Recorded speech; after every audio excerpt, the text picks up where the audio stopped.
नमस्कार भक्तजनों, इस वीडियो में सुनेंगे माघ मास महात्म कथा का पहला अध्याय। भक्तजनों, आज से माघ मास यानी कि मार्गशीर्ष मास प्रारंभ हो रहा है। ये संपूर्ण मास भगवान श्री हरि विष्णु का स्वरूप भगवान श्री कृष्ण को समर्पित है। माघ मास महात्म का और इसके कथा का एक अद्भुत पुण्य फल प्राप्त होता है। तो आज से आप सभी को मेरे इस चैनल पर माघ मास महात्म कथा का पाठ सुनाया जाएगा, जिसका आज पहला दिन है। और आइए इस माघ मास के पहले दिन में माघ मास महात्म कथा का पहला अध्याय का श्रवण करते हैं।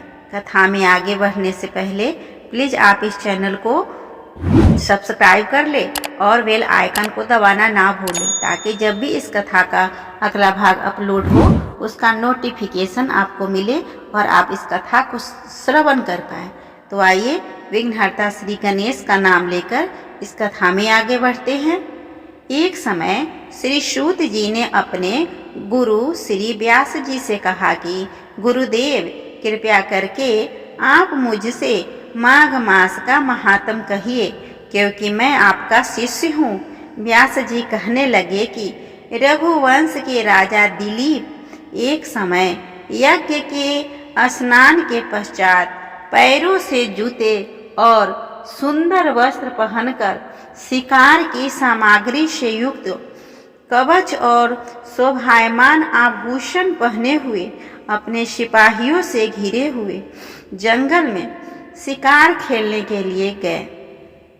अपनी नगरी से बाहर निकले। उनके सिपाही जंगल में शिकार के लिए मृग, व्याघ्र, सिंह आदि जंतुओं की तलाश में इधर उधर फिरने लगे।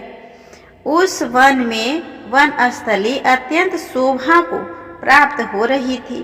कहीं दो मृगों के झुंड फिरते थे, कहीं गीदड़ अपना भयंकर शब्द कर रहे थे, कहीं गैंडों का समूह हाथियों के समान फिर रहा था, कहीं वृक्षों के कोटरों में बैठे हुए उल्लू अपना भयानक शब्द कर रहे थे, कहीं सिंहों के पद चिन्हों के साथ घायल मृगों से रक्त से भूमि लाल हो रही थी, कहीं दूध से भरी थालों वाली सुंदर भैंसें फिर रही थी, कहीं पर सुगंधित पुष्प हरी भरी लताएं वन की शोभा को बढ़ा रही थी, कहीं बड़े बड़े पेड़ खड़े थे तो कहीं पर उन बड़े पेड़ों पर बड़े बड़े अजगर और उनकी केचुलियां भी पड़ी हुई थी। उसी समय राजा के सिपाहियों के बाजे की आवाज सुनकर एक मृग वन में से निकलकर भागने लगा और बड़ी बड़ी चौकरियां भरता हुआ आगे बढ़ा। राजा ने उसके पीछे अपना घोड़ा दौड़ाया, परंतु मृग पूरी शक्ति से भागने लगा।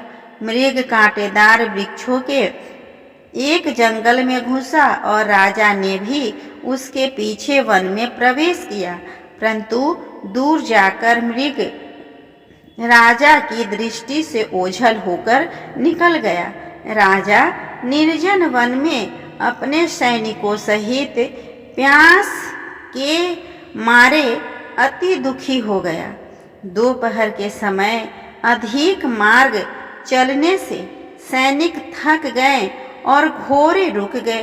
कुछ देर बाद राजा ने एक बड़ा भारी सुंदर सरोवर देखा, जिसके किनारों पर घने वृक्ष थे। इसका जल सज्जनों के हृदय के समान स्वच्छ और पवित्र था। सरोवर का जल लहरों से बड़ा सुंदर लगता था।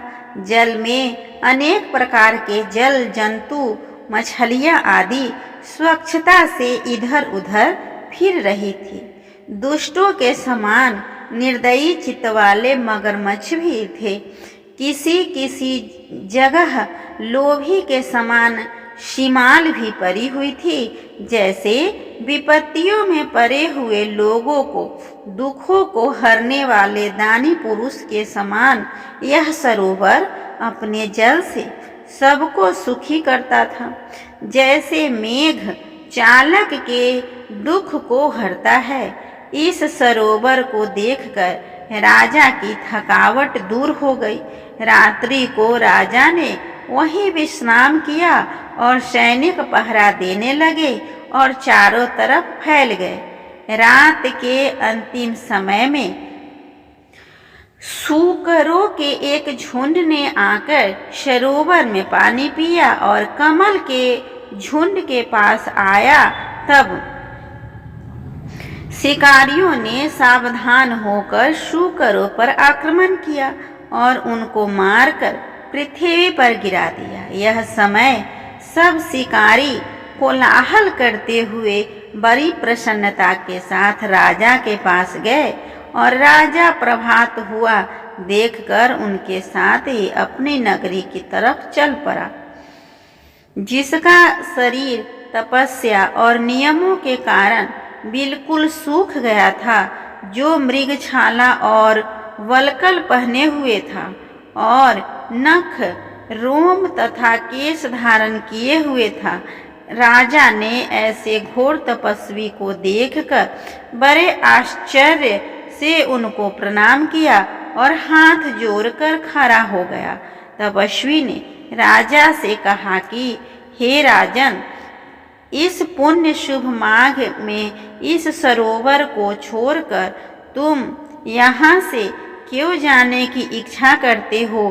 तब राजा कहने लगा कि महात्मन, मैं तो माघ मास में स्नान के फल को कुछ भी नहीं जानता। कृपया करके आप विस्तार पूर्वक बतलाइए। इस तरह हमने सुना माघ मास महात्म कथा का पहला अध्याय। इसके आगे के पाठ में आप सब माघ मास महात्म कथा का इसके आगे का पाठ यानी कि दूसरा अध्याय सुनेंगे। अगर आपको ये वीडियो अच्छा लगा हो तो प्लीज़ चैनल को लाइक और शेयर कर ले और कैसा लगा कमेंट बॉक्स में लिखकर अवश्य बताएं। तब तक के लिए आप सभी पर भगवान श्री हरि विष्णु और माता लक्ष्मी अपनी कृपा बनाए रखिए। ओम नमो भगवते वासुदेवाय नमः।